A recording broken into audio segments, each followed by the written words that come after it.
Hi ಪ್ರಿಯ ಸ್ನೇಹಿತರೆ, welcome back to my channel. ಹೊಸ ಕತೆಗೆ ನಿಮಗೆಲ್ಲರಿಗೂ ಸ್ವಾಗತ. ನನ್ನ ಹೆಸರು ಪ್ರಿಯಾ. ನಾವು ಮಂಡ್ಯದ ಹತ್ತಿರದ ಒಂದು ಸಣ್ಣ ಹಳ್ಳಿಯಲ್ಲಿ ಹುಟ್ಟಿ ಬೆಳೆದವಳು. ಈಗ ನನ್ನ ವಯಸ್ಸು 34. ಮದುವೆಯಾಗಿ 2 ಮಗುವಿದೆ.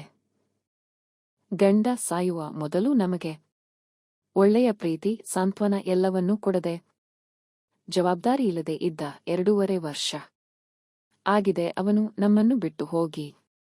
ಮಕ್ಕಳನ್ನು ಅಮ್ಮನ ಮನೆಯಲ್ಲಿಟ್ಟು ನಾನು ಬೆಂಗಳೂರಿಗೆ ಬಂದು ಒಂದು ಚಿಕ್ಕ ಬಾಡಿಗೆ ಮನೆ ತಗೊಂಡು ಒಂಟಿಯಾಗಿ ಬದುಕಲು ಶುರು ಮಾಡಿದ್ದು 1 ವರ್ಷವಾಯಿತು. ನನ್ನ ಆಪ್ತ ಸ್ನೇಹಿತೆ ಹೆಸರು ಸೌಮ್ಯ. ಅವಳ ಮದುವೆ ಆಗಿ ಇನ್ನೂ 1 ವರ್ಷ. ಮಕ್ಕಳಿಲ್ಲ. ಅವಳ ಸಂಸಾರ ಸುಂದರವಾಗಿ ನಡೆಯುತ್ತಿತ್ತು. ನಾವಿಬ್ಬರೂ ಒಟ್ಟಿಗೆ ಕೆಲಸಕ್ಕೆ ಹೋಗಿ ಬರುತ್ತಿದ್ದೆವು. ನಮ್ಮ ಕೆಲಸ ಒಂದು ಸಣ್ಣ ಗಾರ್ಮೆಂಟ್ ಫ್ಯಾಕ್ಟರಿಯಲ್ಲಿ. ಒಟ್ಟು 10 ಜನ ಸಿಬ್ಬಂದಿ, 4 ಪುರುಷರು, 6 ಮಹಿಳೆಯರು. ಎಲ್ಲವೂ ಸಾಮಾನ್ಯವಾಗಿ ಸಾಗುತ್ತಿತ್ತು. ಒಂದು ಭಾನುವಾರ ರಜೆ. ಮನೆಯಲ್ಲಿ ಕುಂಟೆಯಾಗಿ ಕೂತಿದ್ದೆ. ಸೌಮ್ಯ ಮನೆಗೆ ಹೋಗೋಣ ಅಂತ ಹೊರಟೆ. ಬಾಗಿಲು ಸ್ವಲ್ಪ ತೆರೆಯಾಗಿತ್ತು. ಎಂದಿನಂತೆ ನೇರ ಒಳಗೆ ನಡೆದೆ. ಸೌಮ್ಯ ಮತ್ತು ಅವಳ ಗಂಡ ರೂಮಿನಲ್ಲಿ ತೀರಾ ಹತ್ತಿರವಾಗಿ ಇದ್ದರು. ನಾನು ಆಗ ಯೋಚಿಸಿದೆ, ಬಾಗಿಲು ಲಾಕ್ ಮಾಡಿಕೊಳ್ಳಬೇಕಿತ್ತು ಅಲ್ಲವೇ? ಆದರೆ ನಾನೇಕೆ ಅಲ್ಲಿ ಹೋದೆ, ಏಕೆ ನೋಡಿದೆ ಎಂಬ ಪಶ್ಚಾತ್ತಾಪ ಬಂತು. ಮನೆಗೆ ಬಂದು ಟಿವಿ ಹಾಕಿದರೂ ಕಣ್ಣ ಮುಂದೆ ಅವರ ಚಿತ್ರಣವೇ ಓಡಾಡುತ್ತಿತ್ತು. ಒಳಗೊಳಗೆ ಏನೋ ಒಂದು ಕುತೂಹಲ, ಒಂದು ತಳಮಳ ಶುರುವಾಯಿತು. ಗಂಡ ಸತ್ತ ಮೇಲೆ ನಾನು ಯಾರನ್ನೂ ಆ ರೀತಿ ನೋಡಿರಲಿಲ್ಲ. ಆ ದೃಶ್ಯ ನನ್ನ ಒಳಗಿದ್ದ ದಬ್ಬಾಳಿಕೆಯ ಭಾವನೆಗಳನ್ನು ಎಬ್ಬಿಸಿತು. ತಾನೇ ತನಗೆ ಸಮಾಧಾನ ಹೇಳಿಕೊಂಡೆ. ಅವರು ಹೊಸದಾಗಿ ಮದುವೆಯಾದವರು, ಏನು ಮಾಡೋದು? ಆದರೆ ಒಳಗೆ ಒಂಥರ ಉರಿ ಶುರುವಾಗಿತ್ತು. ಅದೇ ಸಮಯಕ್ಕೆ ನಮ್ಮ ಫ್ಯಾಕ್ಟರಿಗೆ ಹೊಸ ಹುಡುಗ ಬಂದ. ಹೆಸರು ಅರ್ಜುನ್. ವಯಸ್ಸು 26-27 ಇರಬಹುದು.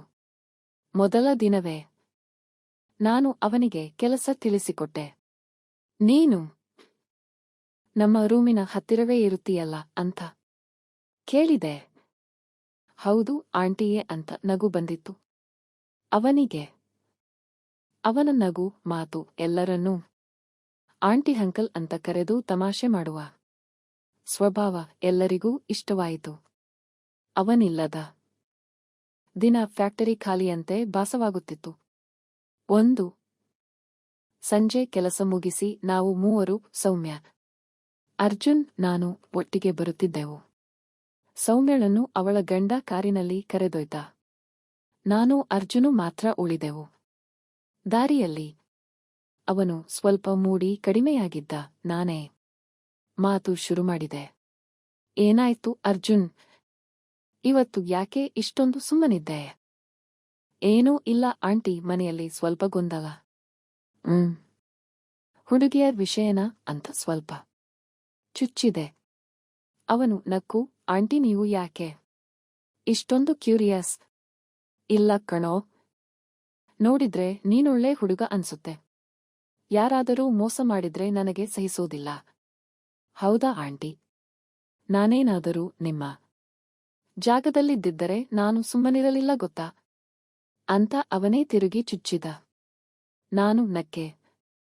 ಏನು ಮಾಡುತ್ತಿದ್ದೆ? ಅವಳನ್ನು ಮದುವೆಗೂ ಮೊದಲೇ ಸರಿಯಾಗಿ ಪ್ರೀತಿಸುತ್ತಿದ್ದೆ ಗೊತ್ತಾ ಅಂತ ನನ್ನ ತೋಳಿಗೆ ಮೆಲ್ಲನೆ ಗುದ್ದಿದ.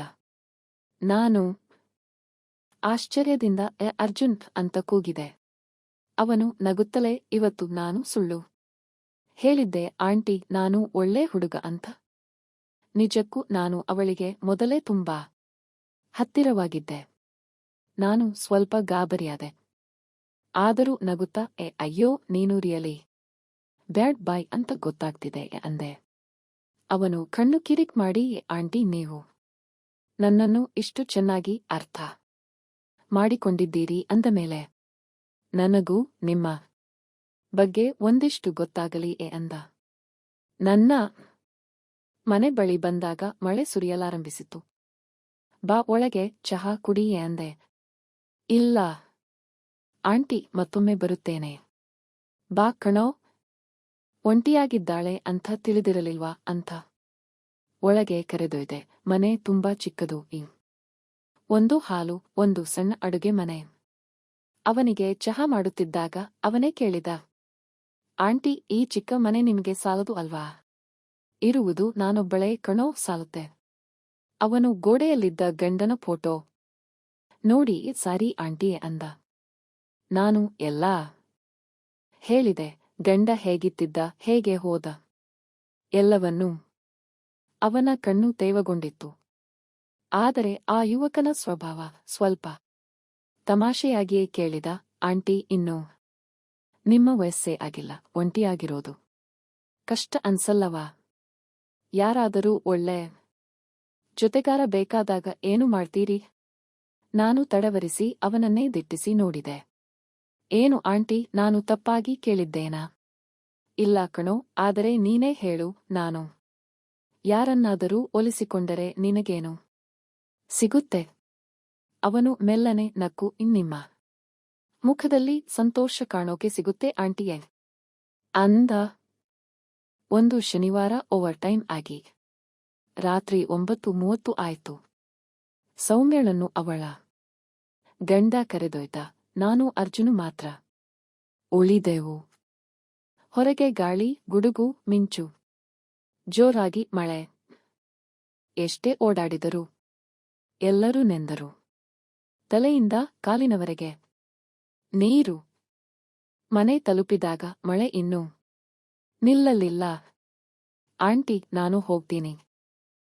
ಎಲ್ಲಿ ಹೋಗ್ತೀಯಾ ಈ ಮಳೆಯಲ್ಲಿ? ಬಾ ಒಳಗೆ, ನಿಂತ ಮೇಲೆ ಹೋಗು.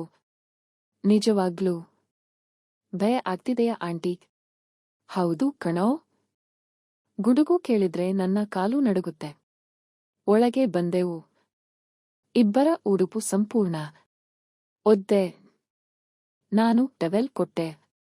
ಅವನು ಮೈ ಒರೆಸಿಕೊಂಡು ನಿಂತ. ನಾನು ಬಟ್ಟೆ ಬದಲಾಯಿಸು, ಜ್ವರ ಬರುತ್ತೆ ಅಂದೆ. ಅವನು ಟವೆಲ್ ಸುತ್ತಿಕೊಂಡು ಹಾಲಿನಲ್ಲೇ ಬದಲಾಯಿಸಿಕೊಂಡ. ನಾನು ಅಡುಗೆ ಮನೆಗೆ ಹೋಗಿ ಬದಲಾಯಿಸಬೇಕಿತ್ತು. ಆದರೆ ಅಲ್ಲಿ 3 ಅಡಿ ಗೋಡೆ ಮಾತ್ರ. ಕುಳಿತರೆ ಎಲ್ಲವೂ ಕಾಣುತ್ತದೆ.